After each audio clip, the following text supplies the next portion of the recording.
ಈ ಹೆಡ್ಲೈನ್ಸ್ನ ಪ್ರಾಯೋಜಕರು NBC bearings ದೀರ್ಘಾವಧಿ ಸ್ಪರ್ಧೆಗಾಗಿ ಸುದೀರ್ಘವಾಗಿ.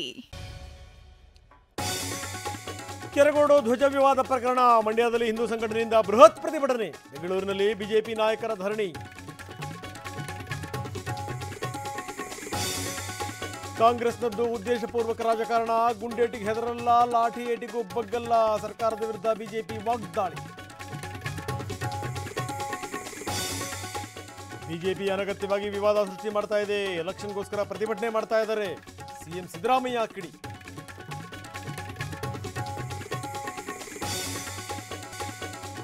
ಸಿಎಂದು ಮಿತಿಮೀರಿದ ಭಂಡತನ, ಮೊಸಳೆಯನ್ನು ನಾಚಿಸುವ ಸಮಜಾಯಿಷಿ, ರಾಷ್ಟ್ರಪತಿ ಬಗ್ಗೆ ಪದ ಬಳಕೆಗೆ ಎಚ್ಡಿಕೆ ಕಿಡಿ. ಬಿಜೆಪಿ ಜೊತೆ ಹೊಂದಾಣಿಕೆಗೆ ನಾನು ಸಿದ್ಧ, ದೇಶದ ಹಿತದೃಷ್ಟಿಯಿಂದ ಮೋದಿಗೆ ಬೆಂಬಲ, ಶಾಸಕ ಜನಾರ್ದನ ರೆಡ್ಡಿ ಘೋಷಣೆ.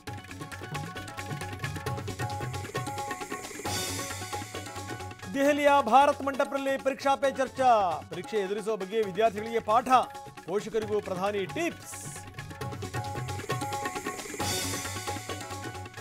ಚಿಕ್ಕಮಗಳೂರಿನಲ್ಲಿ ಕಾಡಾನೆ ಹಾವಳಿ, ವಸತಿ ಶಾಲೆ ಆವರಣದಲ್ಲಿ ಬೀಡು ಬಿಟ್ಟ ಗಜಪಡೆ, ಸಂಜೆ ಅರಣ್ಯ ಇಲಾಖೆಯಿಂದ ಕಾರ್ಯಾಚರಣೆ. ಬಿಗ್ ಬಾಸ್ ಗೆದ್ದಿದ್ದಕ್ಕೆ ಖುಷಿ ಇದೆ, ಬಹುಮಾನದ ಹಣದಿಂದ ತಾಯಿ ಆಸೆ ಈಡೇರಿಸ್ತೀನಿ, ಮನದಾಳದ ಮಾತು ಹಂಚಿಕೊಂಡ ವಿನ್ನರ್ ಕಾರ್ತಿಕ್.